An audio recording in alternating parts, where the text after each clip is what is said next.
είμαστε σε εγκαταστάσεις Πατεριανάκης με την Εμμανουέλα, η οποία είναι πρόεδρος, διευθύνων σύμβουλος, και θα κουβεντιάσουμε για την περίπτωση χρήσης, μεταποίηση και αποθήκευση προϊόντων.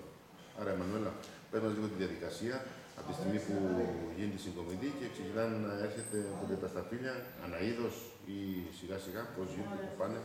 Καλώς ήρθατε. Είμαστε στο κτήμα Πατεριανάκη και εγώ είμαι ο λόγος του κτήματος, οπότε ασχολούμαι από τη στιγμή που έρχεται το σταφύλι μέχρι όταν θα βγει στο τελικό καταναλωτή. Η διαδικασία είναι η εξής. Έρχεται το σταφύλι στο κτήμα μέσα σε κλούβες, οι οποίες κλούβες είναι από 20 μέχρι 25 κιλά ανάλογα στην ποικιλία, δηλαδή το μέγεθος. Οι κλούβες αυτές αδειάζουν σε μια ταινία διαλογής, όπου τι συμβαίνει. Στην ταινία διαλογής υπάρχουν δύο άνθρωποι κατέρωθεν, όπου απομακρύνουν τυχόν σταφύλι το οποίο είναι σαπισμένο, τυχόν πετρούλες, φύλλα, οτιδήποτε δεν θέλουμε να μπει μέσα στη διαδικασία και να γίνει κρασί. Το σάλι του κοκλούν πικίλιο. Πάρα πολύ. Και κοκλούς.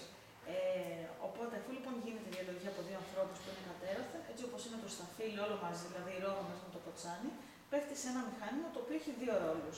Ο πρώτος ρόλος του είναι να απομακρύνει το κοτσάνι, το βόστριχα, και ο άλλος ρόλος του είναι να σπάσει ελαφρά τη ρόγα. Εδώ πέρα υπάρχει μια διαφοροποίηση αναλόγως στην ποικιλία, γιατί κάθε ποικιλία τριγάται χωριστά, έχει διαφορετικό βαθμό ωριμότητας. Γίνεται και διαφορετικό σπάσιμο ρόγας. Δηλαδή, μια ποικιλία που είναι μεγαλύτερη σόγγα, π.χ. το βιδιανό, σχέση με το μοσχάτο σπίνας, το σπάσιμο είναι τελείως διαφορετικό. Θέλουμε διαφορετικό σπάσιμο. Είναι μηχανικό, γίνεται μηχανικά, απλά υπάρχει ένας ρυθμιστής απόστασης που αναλόγως που ρυθμίσουμε σπάμε διαφορετικά τη ρόγα. Όπως λοιπόν είναι η σπασμένη ρόγα όπως είναι, μεταφέρεται με φυσική ροή, με τη βαρύτητα, χωρίς τη χρήση αγγλίας, στο πνευματικό πιεστήριο.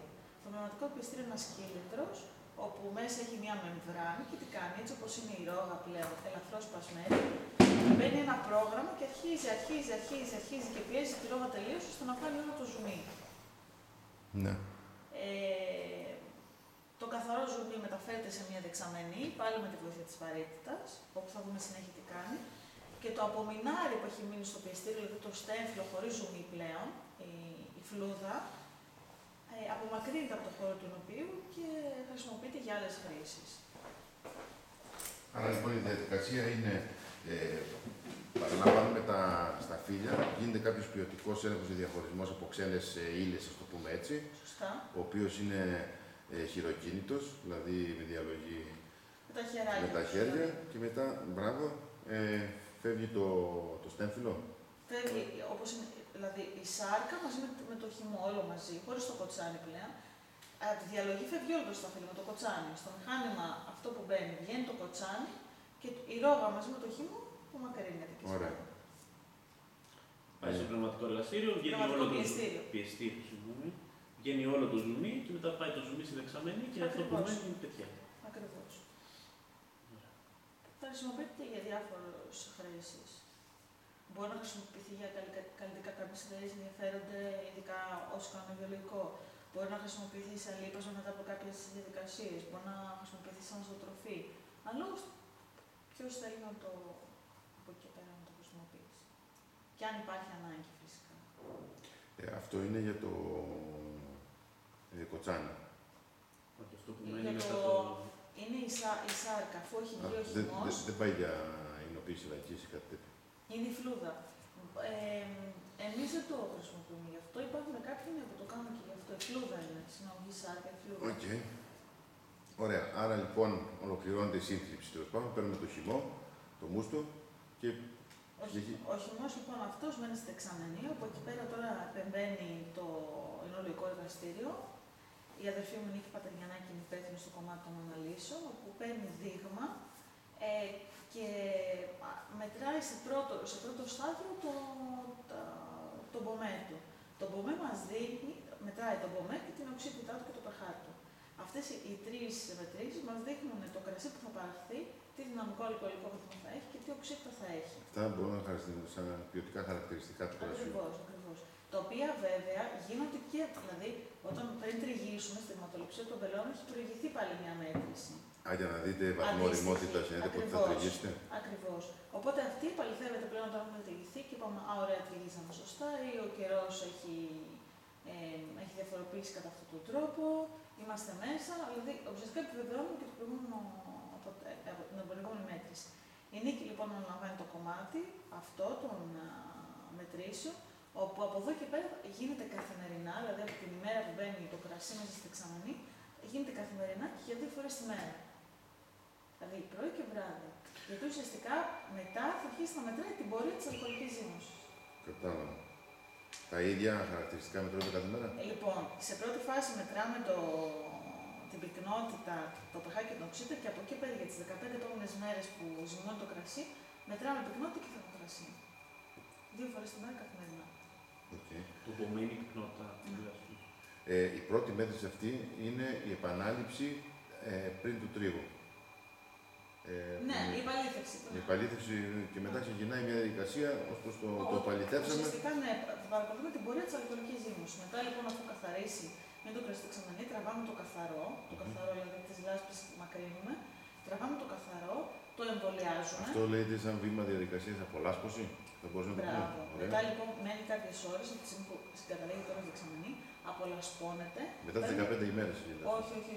Με το που έρχεται το σταφύλι και μπαίνει μέσα στη δεξαμενή από το πιεστήριο, μένει εκεί για κάποιες ώρες. Δηλαδή από 5 έως μία μέρα. 5 έως μία μέρα εξαρτάται την ποικιλία του πόσο εύκολα καθαρίζει και γρήγορα. Αφού λοιπόν μένει εκεί σε χαμηλή θερμοκρασία για να απολασπωθεί, τραβάμε εμείς το καθαρό, μετράμε, παίρνουμε ένα δείγμα θολερότητας. Πάλι η νίκη το παίρνει στο εργαστήριο, που μετράμε ότι το κρασί μας είναι καθαρό. Υπάρχει ένα ειδικό μηχάνημα το οποίο λέγεται θολερό, που μετράει την καθαρότητα του κρασιού. Οπότε όταν φτάσουμε εκεί που θέλουμε λόγω στην ποικιλία, κάθε ποικιλία έχει διαφορετικό δείκτη. Οπότε όταν είναι καθαρό, το τραβάμε το καθαρό, το μεταφέρουμε σε μια δεξαμενή και τότε το ζυμώνουμε, το εμβολιάζουμε και ξεκινάει η ζύμωση. Σε αυτές τις 15 μέρες λοιπόν μετράει νίκη 2 φορές τη μέρα με πυκνότητα και θερμοκρασία. Ωραία. Και αυτό γίνεται για κάθε ποικιλία ξεχωριστά, ανάλογα με την ημερομηνία συγκομιδή και πάει. Ωραία. Άρα λοιπόν μετά τις 15 μέρες που έχει ολοκληρωθεί η ζύμωση, γίνεται μια γενική ανάλυση, ναι, όπου εκεί μετράμε τα πάντα. Δηλαδή μετράμε τον τελικό αλκοολικό βαθμό, πώς διαμορφώθηκε. Το pH, την οξύτητα, τα ανάγωτα ζάχαρα, την δυτική οξύτητα, το ελεύθερο και ολικό θειώδης, γιατί τότε θα χρειαστεί και να θειώσουμε το κρασί για να το προστατέψουμε και στα βιολογικά, επειδή η νομοθεσία είναι και πιο αυστηρή και πιο περιορισμένη, πρέπει να είμαστε πολύ σωστοί και προσεκτικοί. Έχει λοιπόν μια γενική ανάλυση του κρασιού. Εφόσον λοιπόν το κρασί το μετράμε και έχει τελειώσει η ζύμωση και το απολασπώνουμε για ακόμη μια φορά, να τραβήξουμε μόνο το καθαρό και είναι πλέον έτοιμο το κρασί να προχωρήσει στο επόμενο στάδιο. Άρα, σαν στάδια, θα μπορούσαμε διακριτά να διαχωρίσουμε ότι είναι ένα κομμάτι διαλογή, διαχωρισμό, σύθλιψη, ένα άλλο κομμάτι που είναι απολάσπωση και ζύμωση. Απολάσπωση, εμβολιασμός, αλκοολική ζύμωση, πορεία αλκοολικής ζύμωσης, παρακολούθηση πορείας αλκοολικής ζύμωσης και μετά πάμε απολάσπωση του κρασιού πλέον, γιατί είναι κρασί, η γενική ανάλυση του κρασιού και από εκεί και πέρα γίνεται η πρωτεϊνική σταθεροποίηση του κρασιού. Αν στη γενική ανάλυση του κρασιού 15 μέρες αποφασίσουμε ότι θέλει ακόμα μια μέρα, δεν προχωράμε στο παρακάτω στάδιο, το αφήνουμε. Ναι, πρέπει να τελειώσει η ζύμωση. Εκτός αν θέλει κάποιος να κάνει το κρασί του να έχει κάποια ζάχαρα αζύμωτα. Οπότε μπορεί να το κόψει και να το απολασπώσει στα ζάχαρα που θέλει. Πάμε μετά στην πρωτεϊνική. Πρωτεϊνική σταθεροποίηση και μετά στην τριική σταθεροποίηση. Και πάμε μετά στο επόμενο μεγάλο στάδιο, το οποίο είναι πρωτεϊνική σταθεροποίηση. Το κρασί να σταθεροποιηθεί πρωτεϊνικά και συνέχεια, αφού σταθεροποιηθεί πρωτεϊνικά, θέλουμε να σταθεροποιηθεί τριετικά. Όλα αυτά γίνονται με κάποιες κατεργασίες, υπάρχουν κάποια πρωτόκολλα που ακολουθούμε και σε κάθε στάδιο και στην πρωτεϊνική και στην τριετική, πριν προχωρήσουμε από την πρωτεϊνική στην τριετική, γίνεται πάλι μια ανάλυση. Δηλαδή γίνεται με βάση το πρωτόκολλο η πρωτεϊνική σταθεροποίηση, παίρνουμε δείγμα, μετράμε, λέμε ναι, είναι σταθερό, άρα προχωράμε στο επόμενο που είναι η τριετική σταθεροποίηση. Η πρωτεϊνική σταθεροποίηση γίνεται με τη βοήθεια κάποιων. Ουσιαστικά λέγεται κολλάρισμα στο κρασί. Το κολλάρισμα γίνεται με κάποια μέσα που είναι εγκεκριμένα, με έναν τρόπο που δηλαδή στο κρασί, όπως είστε δεξαμενή, ουσιαστικά διαλύουμε τα κολλαριστικά και έτσι το κρασί καθαρίζει. Αφού το μετρήσουμε και είναι σταθερό, γίνεται τελική σταθεροποίηση. Όλες αυτές οι μετρήσεις καταγράφονται κάπου. Ναι, υπάρχουν Υπάρχει κάποιο βιβλίο, κάποιο αρχείο ηλεκτρονικό, κάποιο... Οι πιο εξειδικευμένες μετρήσεις, αυτές δηλαδή της πρωτεϊνικής και της τριγικής, γίνονται και από εξωτερικό συνεργαζόμενο υλικό εργαστήριο, όπου είναι και επιστοποιημένο, ώστε να μπορούμε και να τις προσκομίσουμε και σε περίπτωση. Δεν είναι ο πιστοποιητικός φορέας, αλλά είναι συνεργαζόμενο πιστοποιημένο εργαστήριο. Δηλαδή, η νύχη κάνει εδώ πέρα τη δική της ανάλυση, αλλά επειδή θέλεις ένα πιστοποιημένο για να μπορείς να εξάγεις και να το συνάπτεις με τα δελτία αποστολή σου, πάντα υπάρχει και μια επιβεβαίωση των αποτελεσμάτων από ένα εργαστήριο. Η νίκη όλες αυτές τις μετρήσεις που κάνει στις διάφορες φάσεις, στάδια, τις καταγράφει κάπου σε κάποιο βιβλίο. Υπάρχει ένα αρχείο που από τη στιγμή που ξεκινάει η ποικιλία, υπάρχει δηλαδή ένα έγγραφο Word, το οποίο από τη στιγμή που ξεκινάει κάθε ποικιλία καταγράφονται όλα. Ωραία. Και κρατάει το ιστορικό από τη μέρα της συγκομιδής, τις πορείες, ένα στάδιο, τη μετρήσεις έκανα, τιμές κτλ. Το οποίο θα μπορούσε αργότερα, αν χρειαστεί και θέλετε, να το χρησιμοποιήσετε και σαν χνηλασιμότητα παραγωγής προϊόντων για να δώσει προστιθέμενη αξία. Okay. Και επίσης για να βγουν και συμπεράσματα και ποικιλίες ανά τα χρόνια, δηλαδή κάθε ποικιλία πώς περιφέρεται. Άρα συγκρίνει και στατιστικά με οι ίδιες ποικιλίες προηγούμενα έτη. Ωραία. Επίσης μπορεί να το συγκρίνει, π.χ. εμείς κάνουμε βιολογική γεωργία με κάποιο άλλο που δεν είναι. Ενδεχομένως να υπάρχουν τέτοια στοιχεία. Ναι. Αν κάποιος θέλει να το δώσει και... Ωραία.